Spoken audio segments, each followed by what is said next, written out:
I'm Dr. Angie Stamm. And I'm Kayla McGuire. And this is Integrative Connections, a wellness community for pets and people. Hi, today we are welcoming Mary Beauchamp, a registered nurse, author, and ketogenic diet coach. Thanks for joining us, Mary. Thank you so much for having me. So Mary actually is a dear friend of mine, and we actually met her about 8 years ago through my husband. And she's just an amazing person, full of knowledge, and an amazing mother, grandmother, equestrian, cook, and always really fun to chat with about health topics in general. She wrote a book a few years ago, Radical Health Makeover, The Science and Spirituality of Self-Healing, which is amazing, and it's available on Amazon. It also has a little journal, transformational journal, that accompanies it. Can you tell me a little bit about how you came to become a ketogenic diet coach, going from an RN and a mother, and then into ketogenic diet coach? Yes, okay. Well, thanks for having me. Yes. I'm really excited to be here. Thank you. So I grew up on a horse ranch, and so I always knew that nutrition was important. We bred horses, and we always sort of fed the mares differently than the geldings out in the pasture. And so I always knew that nutrition was really important, and it really mattered for creating a healthy body and growing a healthy baby. And so from the time I was really young, I knew that I wanted to be involved with health. And so I went to nursing school. And when I graduated from nursing school, the first job that I got was in a metabolic health research lab it was run by a man called Dr. Stephen Finney. And anybody who knows about ketogenic diets knows that he's kind of the godfather of ketogenic diet research. And he's still around, and he's amazing. And I saw him not too long ago at a conference in San Diego, and cool. He looks amazing, and he's just... How old is he now? I don't really know, but he must be nearly 80. Okay. And he was a speaker at the conference, and just vibrant, and he looked amazing. I couldn't believe how good he looked. So it was really great to see him again. But so when I was there, we were doing a lot of research on obesity, heart disease, and diabetes. That was sort of the main thing. And so the classic metabolic diseases. Yes, the classic three. Right. And I didn't know anything about the ketogenic diet when I got hired there. And so we would see people that were 200, 300, sometimes 400 pounds overweight, and had diabetes and heart disease, and were really like their doctor had given up on them and said, there's nothing else we can do for you.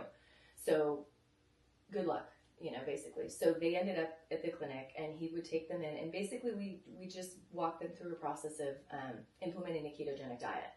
And it was very rigid, and he collected a lot of data there. And so I would do all the medical monitoring of the patients. And this was what year?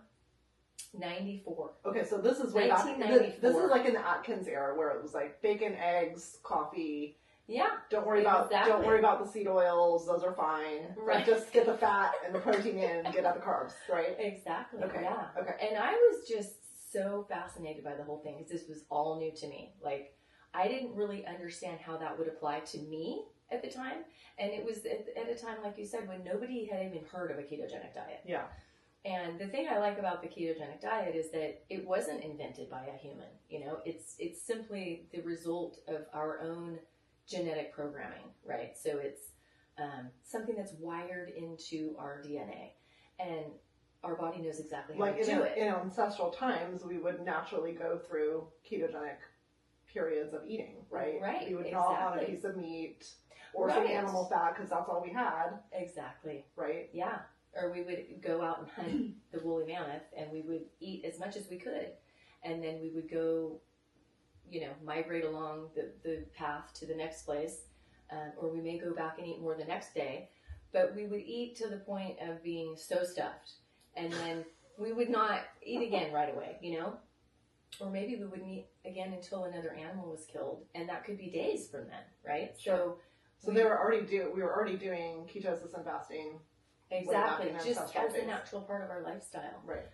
And that's really what's missing in today's world, right. is that we have 100% 24/7 access to all the things all the time. Right. And isn't it interesting how this is so like well accepted now in the medical industry? Like ketosis is really so mainstream now. Exactly. And you were doing it. You were like on the forefront. Yeah. So I kind of watched this whole thing evolve, and I was like, wait a minute. I remember this from back when, and so I had 3 more kids. I stopped working at the clinic, and then kind of raised my kids, and then I started noticing these patterns in my kids, like when they would go to the birthday party, and they would go to the grandparents, and they would go to spend the night at a friend's house. Every time they come home sick. And I was like, what is going on? Why do they get sick every time they go? Because you wouldn't feed them sweets and junk food. No, we never had junk food. And I was always low sugar and low carb at the house just because of what I had learned in the clinic. Got it. But I didn't really get how that applied to me and like the normies, that weren't obese and didn't have heart disease and didn't have diabetes. And then you started noticing they were getting sick. Yeah. Oh, and so I went back to my computer and I Googled. This was 10 years after I worked at the clinic. I started Googling Dr. Stephen Finney. What is he up to? I started reading all the research, all the things that were, published research, medical journals and stuff. And I started to really see how glucose affects the immune system. Mm-hmm. And so it all just kind of started, flooding in just all this information about it. It just all started to make sense. And so then I was like, okay, this is what's going on. Like, this isn't just for people that are obese, right? And so then, of course, now we know that it has everything to do with metabolic dysfunction, insulin resistance, and how that affects the brain, neurodegenerative diseases, gut health, right? Pretty much everything, right? Yeah. Everything, right? And I was always just the weird one who people would say, she's just going to tell you to stop eating sugar, and that's kind of what I did. So then I went in. Then I decided I need to help people understand that this isn't just for people that are obese and have diabetes. It applies to everybody. Yeah. So I, this was back when I didn't even know anything about computers, and I just put myself out there on a little website, and I was like, I'm just going to do, nutritional coaching. Yeah.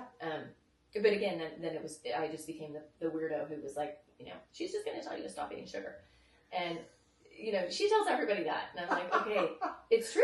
And so I was just like the freak for so long because that's what I just told everybody. Finally, you're not a freak anymore, Mary. And how long has it been? Oh my gosh, since 1993. Don't you feel vindicated now, though? I do. I'm like, see, you guys, I'm not a freak. This is like really been researched and it's for real. You were like the ketogenic elder. Like I feel like that, yeah, That's awesome. So anyway, then from all of this, what sort of culminated was I started doing, and then in the meantime, while I was at home raising my kids, I also do nutritional coaching for prenatal care, and also taught natural childbirth education classes, and so that was kind of my practice was nutrition, prenatal, perinatal nutrition, and childbirth education as well. So doing all of that, and then that led up to me writing my book. So just working with people over the years and trying to help people get keto adapted, regardless of what they have, because I feel like, and what we know from, primal living models, how we evolved, this is something that is, our DNA is actually asking for it and calling for it, because it's part of what we need to actually detoxify and remove all of the unhealthy, dead, mutated DNA from our body. Yeah, right. Autophagy, right? Yeah, and so there's a lot of ways to go about getting into a state of ketosis, but the ultimate idea is that you want to trigger autophagy and mitophagy in doing so. And so it could be just you want to lose weight, or you want to reverse diabetes, which is great. But it could also be to maximize and optimize your health, even if you're thin and healthy and want to be better able to perform. Right? Less brain fog. Yes, have less more brain endurance, fog, more energy. Yeah. Gain more strength. From muscle strength. And so, how do you really optimize? And So in order to do that, you kind of need to get a little bit more specific. Mm-hmm. And so there's a lot of ways, like I said, that you can trigger ketosis. And I don't know if we want to talk about those ways or not, but there's a variety of things you can do. You can take exogenous ketones, right? You can take exogenous ketones. That helps a little bit. It does help a little bit. Mm-hmm. It's a little bit like cheating. Right. Because it's like you're putting ketones into your bloodstream without allowing your body to do the work of producing them on their own. Right. So it's kind of like cheating a little bit, but some people need or a little bit of help. Or it can be a little boost. It can be a little boost. You know, if you're looking at people that have Alzheimer's, dementia, right. Ketones are a great fuel for the brain that's an alternative fuel to glucose that can really help with those types of neurodegenerative diseases. Sure. And sometimes people with Alzheimer's dementia, you know, they don't have the capacity to remember how to do all the right things. And so for them, that's a great sort of additive. Tool, yeah. Or if you're a high performance athlete and you need ketones for fuel to finish a marathon or something like that, you know, it can be really useful for that as well. Okay. But for the average person that really wants to sort of engage that muscle in their cellular machinery, they would want to sort of get their body revved up to be able to do it itself, right? Mm-hmm. That's kind of one of the better ways to go about it, right. At first. And so you can do that by either reducing your calories, but that's not always sustainable, especially if you're very thin, because you can't exist for long with reduced calories or you're going to get too thin, right? And so that's always kind of a thing. People say, well, I don't need a ketogenic diet because I don't have any weight to lose. But everybody can benefit from it. Yeah. It's just that you have to eat more fat and protein. That's the only thing. And so a lot of people will get to their goal weight. Maybe they've lost 20, 30, 40 pounds. And they say, well, I had to add in more carbs because I was getting too thin. But really, you don't have to add in more carbs. You just have to add in more fat and protein. Okay. And you should be able to maintain your weight just fine with a ketogenic diet. And people with, you know, it's also really helpful for, it was originally designed in the medical community to help people with seizures, right? So that was sort of the classic ketogenic diet, was used medically for people with seizures. Right, and I find that's helpful for dogs and cats with seizures. Yeah. So I do prescribe ketogenic diets for pets for cancer and seizures, and I find that it's helpful in them as well. Okay. Yeah, and it may not be the end-all be-all, right. But it's it can tool. help. Yeah, and for some people, and maybe pets too, that are resistant to the medicines, or that they're not getting the results, it can also be an adjunct to maybe help really push that that pathway so that they can, you know, recover or at least have a normal life. So so it was originally used for children, and some kids have been on a ketogenic diet for decades, you know, so it's definitely sustainable. You just have to learn how to do it correctly. And so that's kind of what I help people with, whether you're a high-performing athlete, or somebody who has seizures, or somebody who's obese or has diabetes. It doesn't really matter, because all of those things are metabolic in nature. And the fundamental underlying issue with that is that it's creating, as we eat too many carbohydrates consistently, we get insulin resistance. And so that's sort of at the root of all of this. Sure. And we see that in the pet population as well. Not so much the herbivore, not so much the horses, right? Because I mean, but that they can get metabolic disease as well. But dogs and cats, it's super common with the way that the mainstream food recommendations are with these high carb kibbles, right? Especially for the cats, the carnivores, they're feeding all of these grains and carbs, and they get metabolic diseases, right? Yeah. Obesity, arthritis, inflammation of the gut, inflammation of the kidney, all of it can be inflammation. Any kind of inflammation. Yeah, inflammation. Right? Because insulin is the main inflammatory hormone, you know? So this ties into our hormone balance too. You know, if your insulin's constantly elevated, all your hormones are out of balance. It's not just your insulin's elevated. Like, everything's out of whack because it's all connected. So do you believe that it's possible to have good metabolic health without cycling through ketosis? Or do you think it's kind of an absolute, like, everyone kind of needs to do it to have optimal metabolic health? I kind of think I would look to evolution to Right. tell me what is optimal for the body. And Sure. if something has been burned into our DNA program, I feel like it's something that we should pay attention to. Sure. And we are wired to do this. And so, and because also of the science behind the benefits of what happens when we're in ketosis, it's pretty undeniable that this is something that's very beneficial for anybody. And it doesn't cost any money. And it's so easy. Right. It does not cost. Right. So It's something that everybody has access to, everyone has access which to is it. pretty cool. It's interesting that some of the most healthy things are the things we don't do. Yeah. You know? Sleep, exercise, and don't eat And carbs. stop eating. Stop eating stop, junk. or just stop eating in general. Yeah, just stop. Just stop. That's it. Just sit there. Like we were saying with the animals, you know, you give them kibble and it's Or you always out stick a all bowl day of long. kibble out. Yeah, Mhm. they're munching along. All day long. They're just eating their kibble, you know? And we were saying, it I'm was like, funny. why do they have arthritis? Right. Yeah. Right? Yeah. It's the same with humans. We have our bowls of nuts and chips and Right. candies out all the time, even at the dentist. We're addicted. I mean, let's keep there. Dentist. That's what really blows my mind. It's like, really? But anyway, yeah. And so if we don't ever stop that cycle, Right. we're never encouraging that transition. And it isn't easy to get into ketosis. I mean, you really have to try. Sure. And the only way you'll really know if you are is if you Test. test. You've got to So test. And you can get the really inexpensive urine test strips. You can. That's Yeah, you one can. way. They're It's not, not as as accurate. Okay. But Blood testing I is like better. I like tools, so I know that people are on track. And Okay. people always say, "Oh, I've been on a ketogenic diet for 3 months and I haven't lost a pound." And I said, "Well, how do you know you're in ketosis?" "Well, because I'm eating low carb." Well, that does not Doesn't- cut it because how many carbs you can eat is going to be totally different from how many carbs I can eat. Okay. So it all depends on a lot about your biochemistry and your lifestyle and how active you are and how old you are Right. and how much you work out, and just all of those factors are determinant upon how your body is going to get into ketosis in its own unique way. So you really need to be testing. You think on a blood Blood fingerprint. ketones, Fingerprint. definitely better. And then what's your favorite home test for that?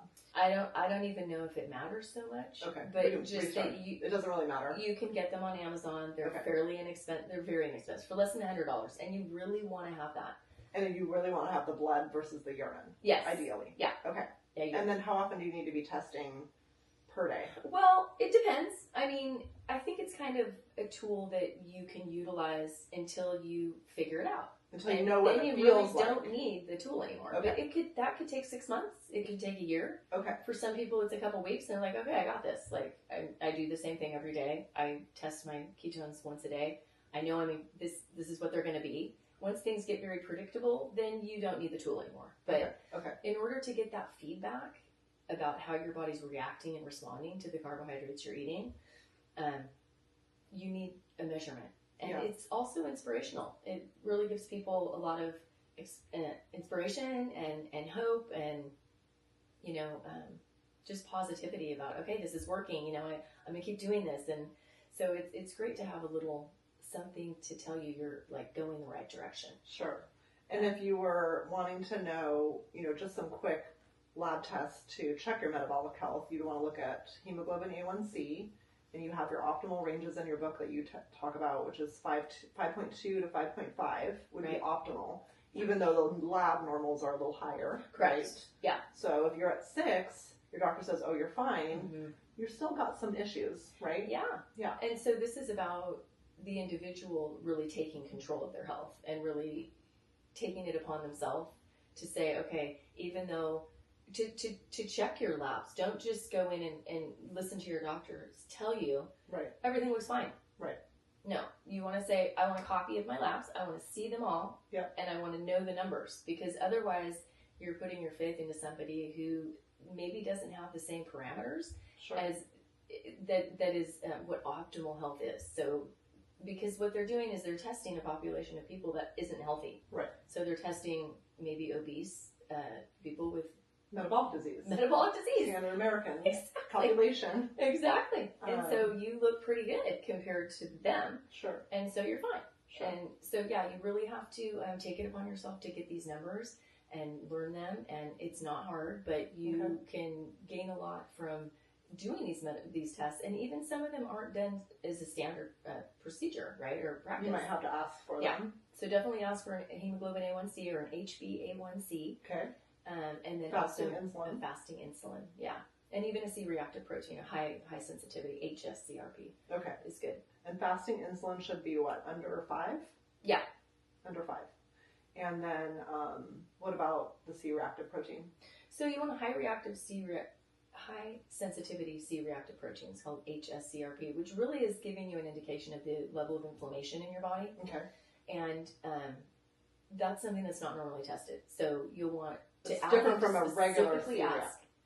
It's much more sensitive. Okay. Yeah. Okay. Down to like the 100th of a, Okay. decimal. Okay. So, yeah, and you want that to be basically 0. Like you want No inflammation. No inflammation. So it's possible to get to a state of no inflammation. Maybe between Or 0 minimal. and 3 or something. Okay.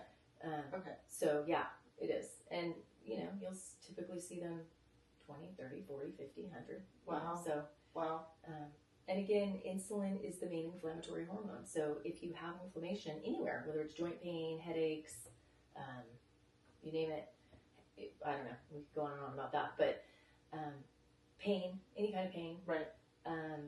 you need to be sensitive to your levels of insulin, because that's driving inflammation on a foundational level. Okay. And then there are certainly herbal medications and Western medications now that can assist in lowering that as well. Yeah. But certainly ketogenesis is going to be cheapest and safest and Yes. easiest to access for everyone, right? Well, yeah, I mean, you can take metformin, you can take insulin. Right.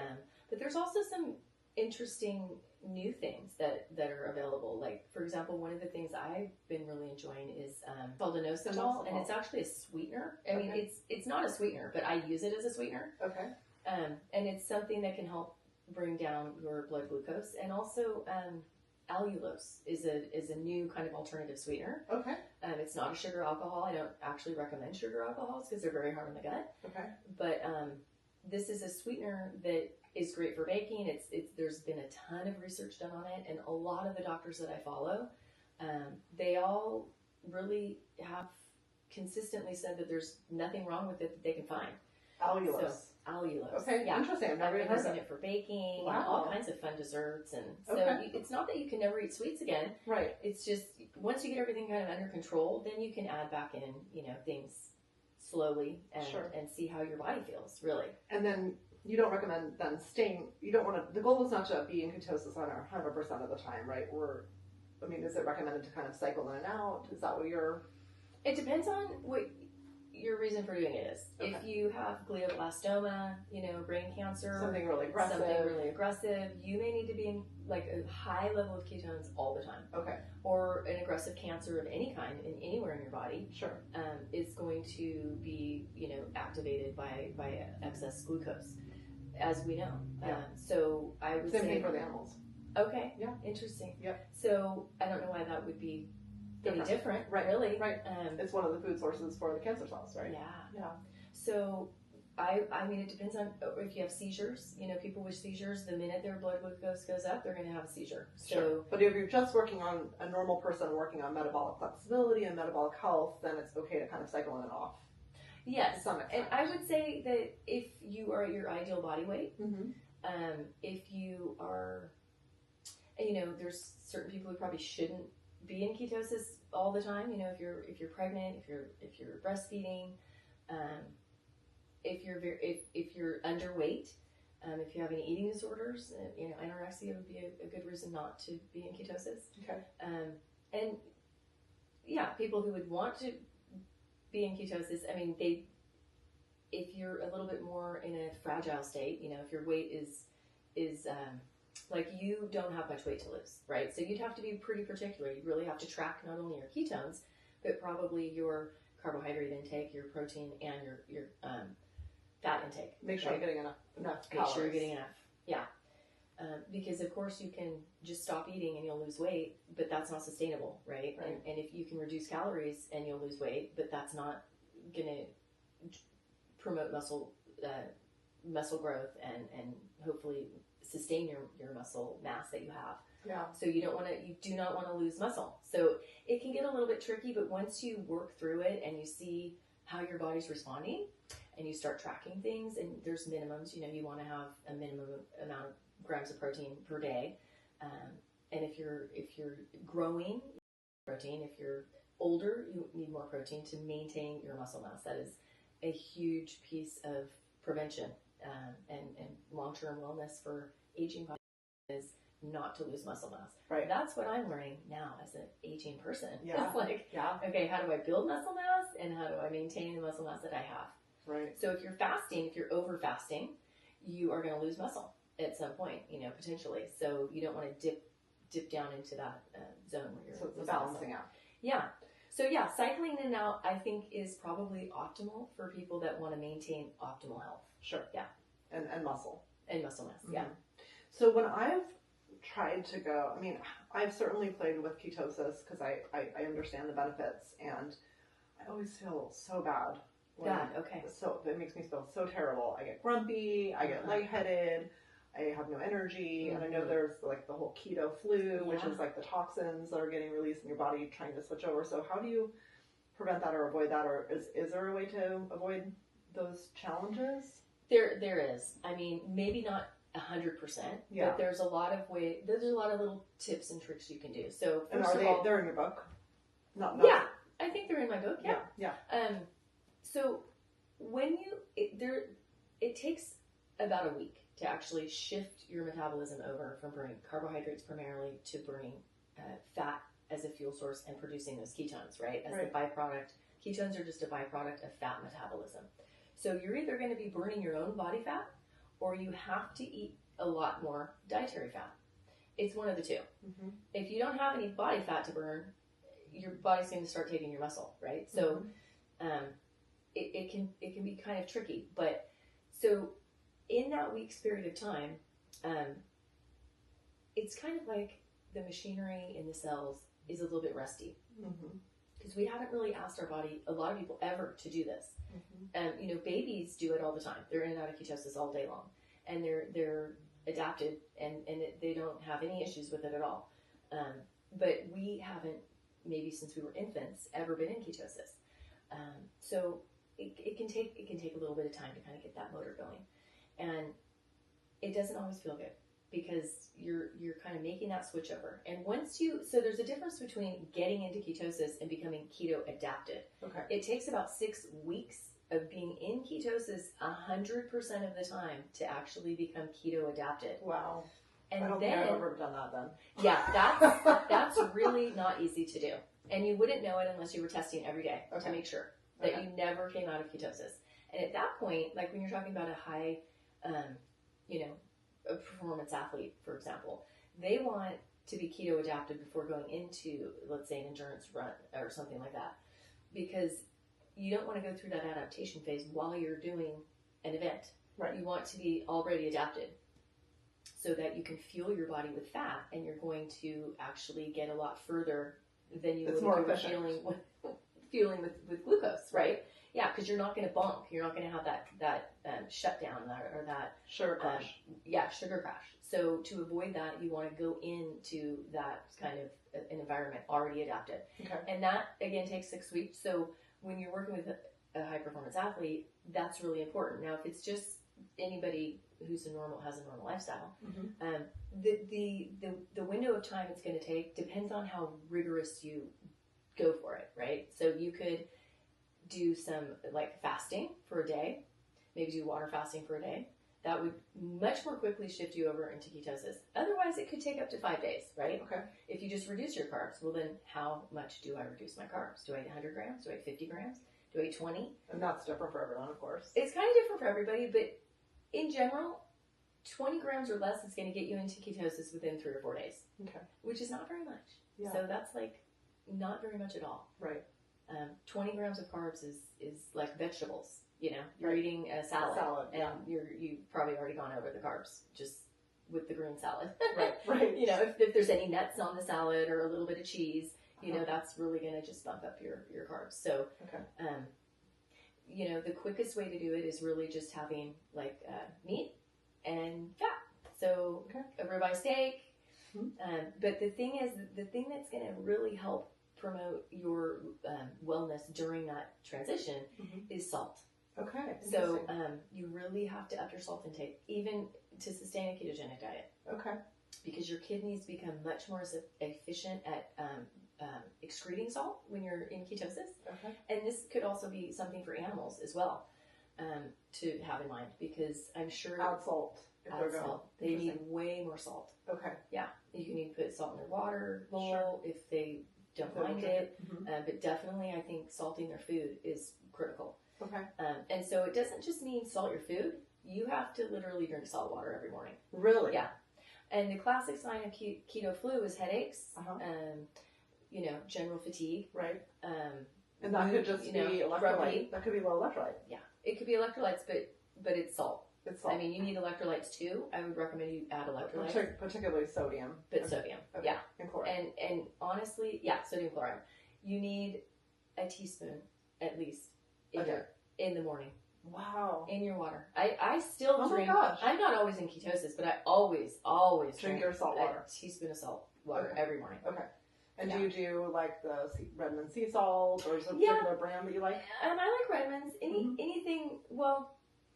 Anything that's not from the ocean, right? So like Okay. Himalayan sea salt, like this lamp, Mhm. is from it's mined Mm-hmm. From the earth. from the earth, Okay. and so it doesn't have microplastics and, Okay. and stuff like that. So Okay. just make sure it's a clean source of salt. Okay.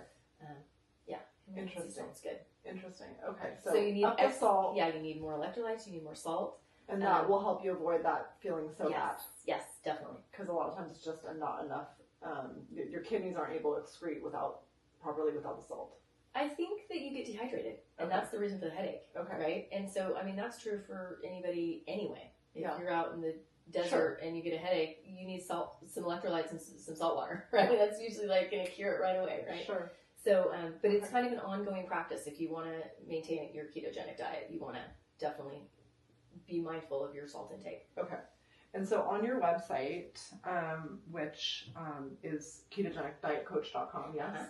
you have a 5-day keto challenge guideline that people can go to kind of follow to help them get Yeah. into ketosis, right? Yep. Okay. And recipes or... Yep. There's all kinds of information there. It's a simple little 5-day challenge, and there's videos, and I walk you through it. And Okay. it does include basically meal timing, because the idea is that when you are not eating, your blood sugar is going to continue to go down until it gets to a certain point, right? Yeah. And that's when your metabolism, at some point, when it gets low enough, your body's going to say, oh, I need to switch over to a new fuel source. I'm going to go find some fat and start fueling myself with ketones, right? So most people never get that low. So if you think about it, let's say we eat breakfast and our blood sugar goes up, and then it starts to go down. We get hungry right about here. This is kind of the normal blood sugar range. We get hungry, we have a snack, we get hungry, it goes down, we get hungry, we have lunch, it goes down. So we never get to the point where we ever produce ketones. So if we squeezed all of our eating into a shorter window of time during the day, we call this intermittent fasting. Sure. At some point we would have enough time that would go by that we would actually trigger that to happen. And normally this would happen for every human at night. Right. So normal humans Every would be night. in ketosis every night of their life, Okay. especially evolving humans in the primal times, right? Yeah. We would eat as much as we wanted during the day. We didn't really have a lot of carbs, so our blood sugar never got elevated too high. If somebody's diabetic, their glucose could be 200, 300, 400. And normal people, it's you want it to be 80 or below, right? So, and your doctor will usually say as long as it's below 100, you're fine, or 110. But that's actually pre-diabetic. Okay. So you want your blood sugar under 80, Okay. which is another great reason to have a ketone monitor. Yeah. The ketone monitor that you want to get has a glucose monitor and a ketone monitor. Okay. You want to get both. One machine tests both And things. so you don't really need the continuous glucose monitor necessarily. You don't That need might it. be when you're actually working with It's ketosis. kind of nice to have, but Yeah.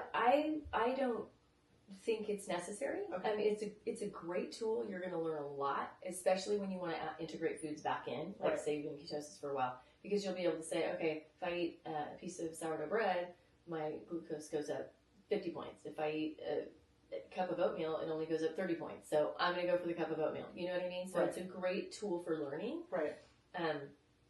But yeah, if you can couple intermittent fasting with reducing your carbohydrates most people will naturally get into ketosis every night. Okay. Every night, about 1, 2, 3 in the morning, when your blood sugar's gone down. And it Okay. doesn't mean that you're going to feel hungry or starving or miserable. I fast pretty much, 16 hours a day, every day.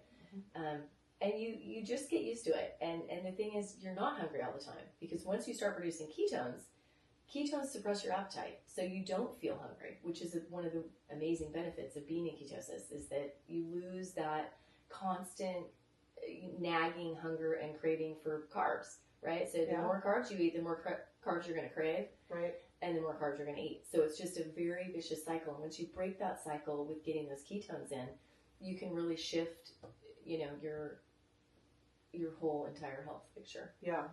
And that's gotta be it's such a more convenient way to live too. It Not is. to be like such a slave to the eating schedule, right? Exactly. It's like, oh my God, I need a sandwich, I'm gonna die.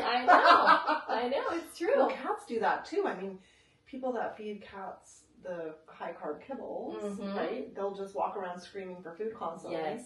And then if you take it away, they scream at you because they're in that addiction. They're in that carb addiction cycle. Yeah. Exactly. Yeah. That's so interesting. Yeah. Can you talk a little bit about how you tie in spirituality with health and healing in your book? Yeah. So it's interesting when you start to work with people around making behavior changes. One of the things that I noticed was that you start running into a lot of resistance. Many people find that I guess what I've learned over the years of helping people with changing anything is that once you want to make a change of any kind in your behavior, you really start having to look at how that resistance came to be. And we start to bump up against our belief system. And whenever you want to look at your belief system and try to change your belief system, it becomes a spiritual process. Because in order to change your belief system, you really have to look at what created that belief system. And underneath that creation of the belief system, there is things there in your subconscious that you're not even aware of, that are driving your choices throughout your life, your day, moment to moment. And so I became very interested in how to help people get over the hurdles that they were running into and the limitations and the blockages that they were bumping up against. And what I realized is that these are things that are based on their belief systems and things that they don't even know that they're holding, right? It could be past trauma, all sorts of things like that. So much of what I have done, the work that I have done in the last 30 years has been around spiritual growth, my own, and plus helping other people through their own process of learning and growing and understanding how to change their behavior, and make different choices and that are healthier and things like that. So I've been on my own mission to understand my own past trauma and my own dysfunctions and try to unwind, a lot of the things that have gotten me where I am. And in that, I've worked with a lot of spiritual healers and a lot of spiritual teachers. And I've just talked to a lot of people through this process of getting to the point where they can understand why making these changes is so hard. And just a simple example could be how you might perceive of hunger. Just that simple thing. Interesting. Your emotions around hunger. The emotions, all the emotions that are going to come up around that. And, interesting. When you might hear somebody say, when my mother used food as a reward. That's my belief around food, is that is something that I do that makes me feel good. It's comforting. Right. You're really getting into the emotion body. So if I feel hungry, then I'm being deprived. Exactly. Emotionally deprived. Exactly. And so you start to uncover all these things that are underneath these feelings that are from the emotional realm, right? Right. And so our health isn't just about what we eat, right? If we just looked at what you ate, then that would be easy to fix. It's looking at how the environment impacts our physiology, how our emotions affect our physiology, and how our food. So I look at all of those aspects in the book because I felt that they all matter a lot, and we can't just take one little piece and think that that's going to fix our health problem. Sure.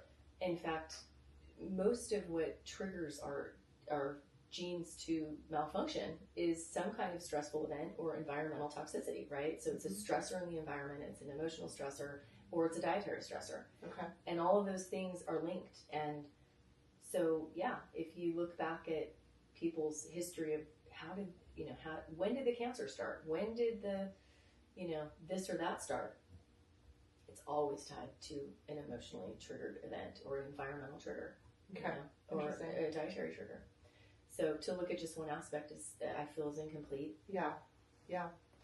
And I would imagine that even if you did everything, so then basically you could say, well, even if you do everything perfect with your food and you're in ketosis and you're doing all the right things with your eating, if you're not managing your physical or emotional stress, then you'll still have inflammation. Right. Exactly. Yeah. So how much do you think that emotional stress contributes to inflammation? I mean, it's pretty That's a good question. Pretty significant, right? I think it's at least a third. Yeah. I mean, if we broke it up into three, the environment, the diet, and emotional stressors, it's at least a third. Yeah. Yeah. So really having to look at all that, and what I've sort of outlined in the first part of the book is how to actually dive into that and how to come to terms with a lot of the things that may be driving unhealthy behaviors, and how to really get down into the root of that and understand that also from a spiritual perspective, so that you can heal yourself. Honestly, I mean, my goal is to help people help themselves. I don't want to have to go to someone else to heal me, Totally. And I don't really know, but each individual knows what they know, and they can go as deep as they want into their own healing process. And I think that that's kind of what's missing today, is that we don't believe in ourselves, and we don't believe in our body's ability to heal itself. And so we go to the guy in the white coat with the stethoscope, and our faith is in the pills. Our faith is not in our ability to change the way we think and the way we act. It's in the pills, and that's why we are where we're at today. So I think that's changing. I think it's changing too. slowly. Yeah. But like, if you put a dog in a dark closet and it was in panic mode all day, and then you came home and gave it great food, is it going to be a healthy dog? No. There's no way. Or a horse or any other animal, right? Right. But a lot of people are kind of doing things that they hate every day. Right. Or if you have going to a job you hate every day, ketosis isn't going to help you. You know what I mean? It's like, I can't tell you how many people I've said that to, Right. And why am I not losing weight? I'm still inflamed, even though I'm doing the right thing. Yeah. Looking at and even the subconscious stressors. Yes. Unwinding all that. Very interesting. Very interesting. And adipose tissue, fat tissue, is an inflammatory organ. Yeah. It's a literal organ in itself. Yeah. So if you have 10 or 20 pounds of fat on your excess fat on your body, it's creating inflammation. That's it. It's producing cytokines. Like, that's what fat cells do. So the same thing for animals: horses, dogs, cats, all the things. Yeah. All the species. Right. So that's why I tell my clients, keep this animal as lean as you feel comfortable. Yeah. People are always worried, oh my gosh, I don't want to get too thin. Right. Like, well, that's not really serving anyone. Yeah. Like, I just feel better if they have a little extra. A little extra meat on their Well, and then now we've kind of been desensitized, right? Because all the animals are fat. Right. All the people. And so it's like, if you look at all the other dogs there. Oh, it's underweight compared to everyone else. Yeah. And then you look at pictures of people on the beach in the 70s, and there's nobody's overweight. Yeah. So we've just become accustomed to seeing everything in a different view. Yeah. So it's really interesting. Yeah. Can you define a little bit further autophagy and mitophagy, why that's important? How do we do it? How that links up to treating cancer and other inflammatory diseases? Sure. So autophagy is essentially when the body has like a programmed cell death, right? Or a way in which the body recognizes that a cell is sort of old, and it doesn't just die. it actually gets taken apart and recycled. So the cell gets, the pieces of the cell that are still good get rebuilt into a new healthy cell. And then those other pieces become waste. So we can recycle and reproduce and remake healthy new cells, just like our skin, our hair, everything's always being regenerated, right? When we don't trigger the process of autophagy, the body isn't actually looking for those mutated cells or these damaged cells. So they just start accumulating and accumulating and accumulating. And that's what drives cancer and Exactly. other inflammatory processes. Yeah. And weight gain too, right? Okay. So weight gain as well. yeah. So if you have excess, Why is that? Well, because it's excess growth, right? So Okay. glucose is the driver of insulin, and insulin is the main growth hormone in the body. So Okay. it's telling your body to grow. Like you want some insulin floating around if you're a growing child, if you're pregnant, if you're an elderly person that's trying to keep weight on, like you want to have a little extra glucose around. But most people have way too much, right? And so then you have excess cell growth. So you're literally triggering growth of cells that shouldn't be growing. Sure. So insulin drives the growth of glucose, and insulin drive the growth of excess cells that are cancer cells too, right? So we know that if we stop feeding cancer cells glucose, the cancer tumors will shrink. You may see this in your practice as well. Now, doctors aren't going to be able to tell you that. They won't tell you that because they can't, right? I mean, it's kind of the Pandora's box that they can't really open because it's having to do with nutrition. And they can't really get into nutritional They can prescribe topics. that. No, they cannot. But as a vet, it's great because you can, and you see the outcomes of this. Yeah. So when you're, oftentimes somebody will go to the doctor and say, well, what can I do? Yeah. I have inoperable tumor in my brain or my liver or whatever. What can I do? Well, you can do chemo, radiation, surgery, whatever. Those are the three options. Yeah. But you can say, well, there's a lot of things you can do. As a vet, Yeah. you have a lot more leeway to do that, and also the benefit of seeing the result of that, right? Right. So people that are very proactive can go do some research, and maybe they'll find a way to learn all this. But there's a lot of data out there, and there's a lot to weed through to get to these things that are actually really well known, and they're very well researched. But if you don't know what you're looking for, you're never going to find it. Yeah. And then so to get into autophagy, it can be either through ketosis or fasting, or Yes. both, or both. Yep. Right. Because they're both related, right? Right. But essentially, if you're in ketosis and you're doing some intermittent fasting, I mean, there are some gray areas there, but you are essentially triggering autophagy. Okay. So a lot of people have found that if they are fasting, it's one of the fastest ways to reduce tumor size is by fasting. Okay. And it's interesting that in the veterinary space, it's not really commonplace to recommend fasting for pets, and I wonder if we could think about shifting that paradigm, because it is so beneficial in people, and nobody's really talking about the benefits of fasting in pets that I've come across anyway, for cancer, for bowel disease, or other inflammatory things. Why aren't we recommending fasting dogs and cats 1 day a week, or not feeding them twice a day or 3 times a day? Yes, and that is so beneficial right there. Just feed them once a day. Just feed them once a day. Just once a day. I know. That's it. It's so much better. That would make such a huge difference. Huge difference. Yeah. Or fast them once a week, or give them a bone broth once a week. Yeah. Instead of a meal. Exactly. Yeah. And it's so easy. And it saves money. It's the same with the humans. Yeah. Yeah. Your People are grocery so bill- stressed your about grocery what bill to eat. just went down. Yeah, so stressed about what to eat and how much of this and that. Just and don't eat. Just stop. Like, you don't even need to think about it. You have a high fat drink in the morning. You have a lunch that's got some protein and good fats in it, and you're done. So Like, you don't need to eat dinner. what's your typical like routine for a good healthy eating day? For me, I usually eat between 7 and noon, Okay. and 7 then a.m. that's it. Okay. Sometimes 2 if I'm, on some days I might stop eating at 2, but I Okay. usually try to eat all my food in the morning hours before noon or 2 the latest. And that's just what you've determined helps you feel the best. I just feel great. Yeah. Yeah. I'll have some carbs. I'm not always in ketosis, but I think I'm in ketosis every night. Okay. I eat low carb. I work out I have energy. I'm trying to build muscle, so I'm eating a little bit more protein, which also excess protein can also kick you out of ketosis. So there is a bit of a fine line there, which is why it's good to test. Okay. Because for you, it may be 850 grams of protein. For me, it might be 120. You know, you never know until you test. So, so I like to eat all my food in the morning. Okay. And then I have energy all day. I never feel hungry. I do a lot of dry fasting. So that means, you know, after 2 or 3 at the latest, I don't have anything, no water, no liquid at all. Oh, interesting. Yeah. And what's the theory behind that?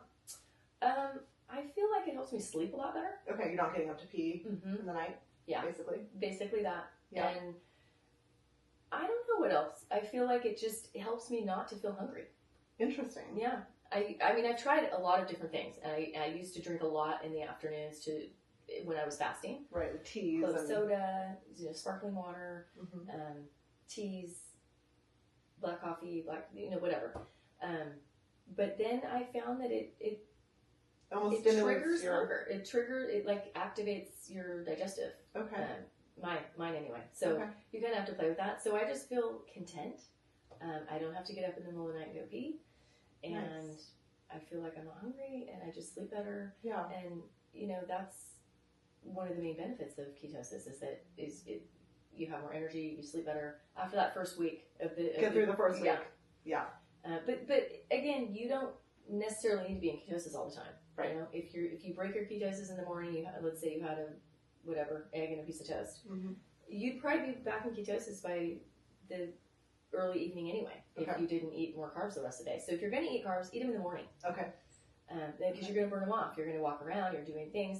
And this is where it kind of ties into gut health as well, because at night you want to rest your gut. Right. So we oftentimes will eat a big dinner. Right. I mean, how often do we go out and eat a big dinner, especially 8 or 9 o'clock at night? You know, in Mexico, I spent a long time in Mexico, so people eat late, or in Europe even, you know. So bad for you.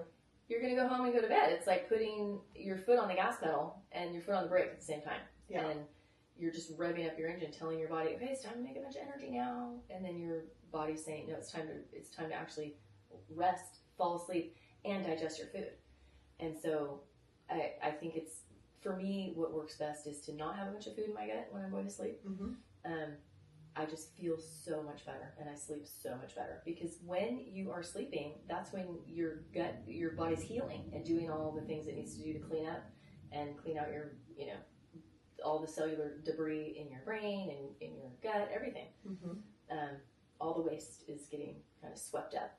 Yep. And so I think it's really important to understand just the normal, natural circadian rhythm. It's like probably a good tip for pets too. Like, don't feed your pets at night 2 hours before they're going to go to bed. Exactly. Yeah. You want them to kind of wind down and not have a bunch of energy. And yeah. And then in terms of like inflammation, obviously food quality is going to impact inflammation as well. So you do have some tenets in your book that, you know, just some general guidelines of eating.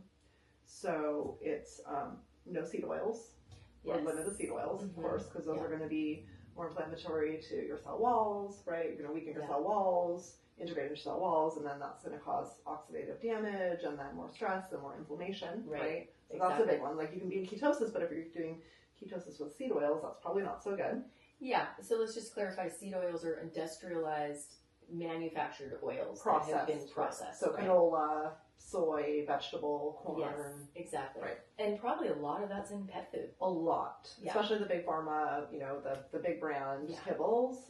They love to put soy oil and different, It's just like the cereal. Yeah. Kibble and cereal are the same thing. Same thing. Yeah. So avoid those, obviously. I mean, that's pretty well known now. Yeah. But I think from a pet food standpoint, people don't really think about it as much. Yeah. They sneak it in. Yeah. So watch for that.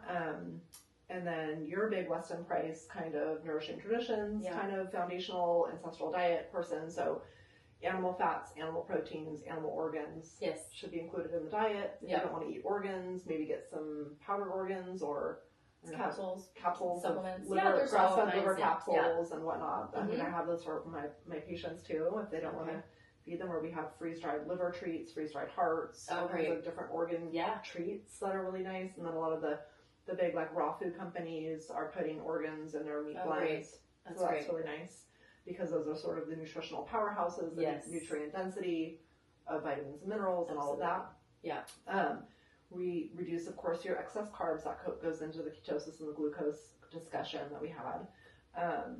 And then, of course, cycling the ketosis and fasting.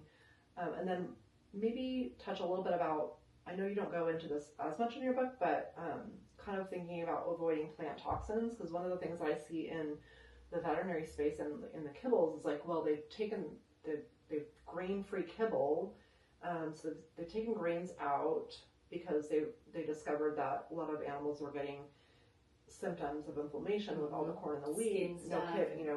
Surprisingly, that when you take out corn and wheat, they do better. But then they replace it with legumes, so sweet potatoes, chickpeas, lentils. Sweet potatoes. All and the is that helping? Peas, yeah. So super high glyphosate, and then all the anti-nutrients that are in those legumes. So then we have issues with the anti-nutrients. So that's kind of the same with people, right? Yeah.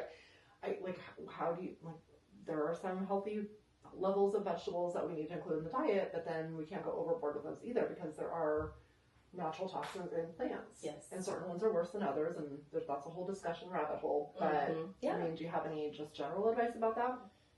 For humans? Yeah. Well, I think that we should take the lead from the animals, because we can control them more than we can control populations of humans. I mean, it's really hard to put together.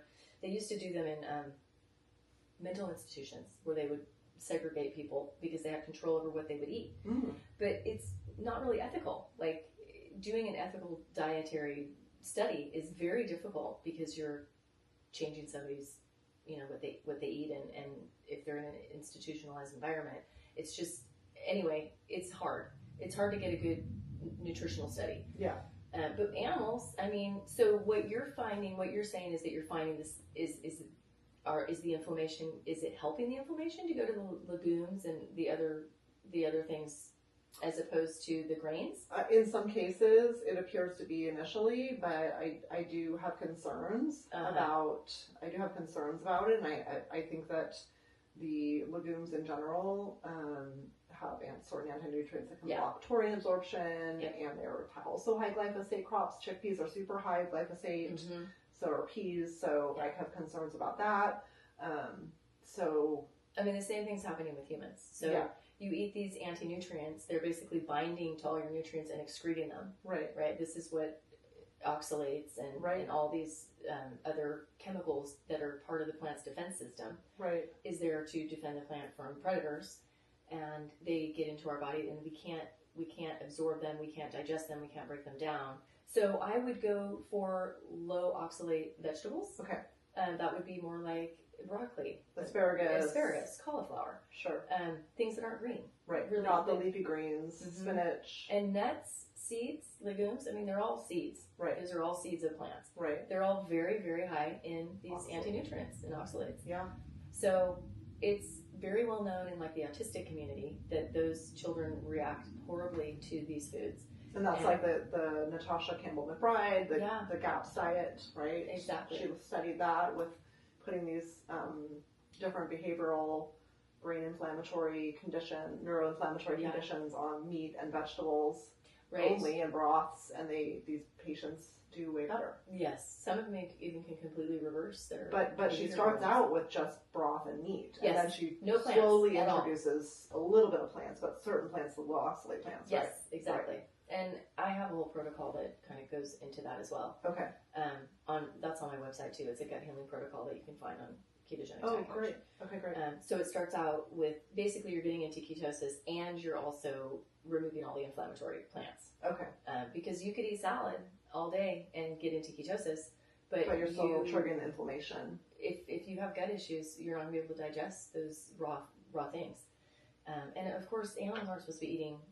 I don't think dogs, I could be wrong, but I don't think dogs are going to go out and find kidney beans growing on a plant and start chewing on them, right? Correct. That would just never happen. Correct.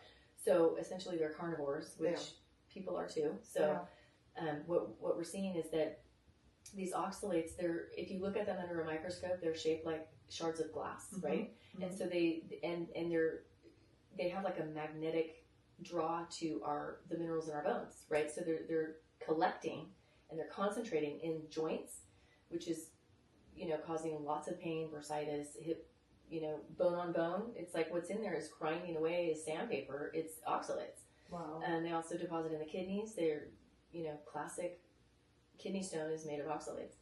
So how do we get these things out? Well, first of all, you have to stop putting them in.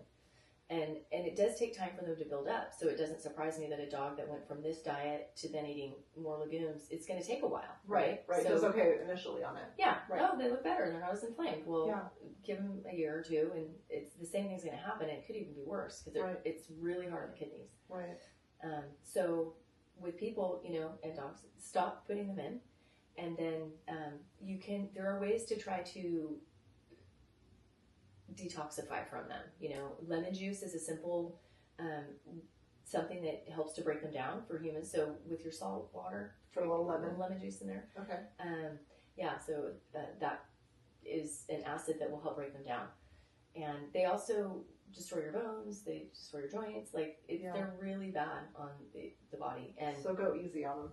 Yeah, and they can dump. So there's something called oxalate dumping. So people will feel great. They took out all the oxalates out of their diet. They're more of carnivore, and then all of a sudden they'll just feel terrible, and they'll have rashes, and all these things happening. And it's because the oxalates, once they're so toxic that your body won't even release that many of them until it thinks it's safe enough to do so. Okay. So when you remove them, at some point the body's like, okay, I can let go of a little bit more. And so it's called oxalate dumping, and it lets go more oxalates, and then you have all the symptoms come back. Wow. So you might think, oh, this diet isn't working for me, but really it's your body just getting rid of those accumulations of oxalates. Interesting. Yeah. Interesting. So maybe that happens in the animals too. Yeah. I mean, who knows? Yeah, it may. Something to look at for sure. But I know kidney issues are big, and cats especially. Cats, yeah. Mm-hmm. Yeah, and cats. we see oxalates in the urine sometimes, and we see Okay. kidney stones, and we certainly see our share of arthritis, lots of arthritis. So I'm sure that's of course not the only factor, but it's definitely something to look at, and pay attention to for sure. Yeah. Well, thank you, Mary, for joining us today. We learned so much from you always. Thank you for having me. This has been really fun. Hopefully we can have another chat soon. I would love that. Okay. Anytime. And here is Mary's book and workbook for anybody who's interested.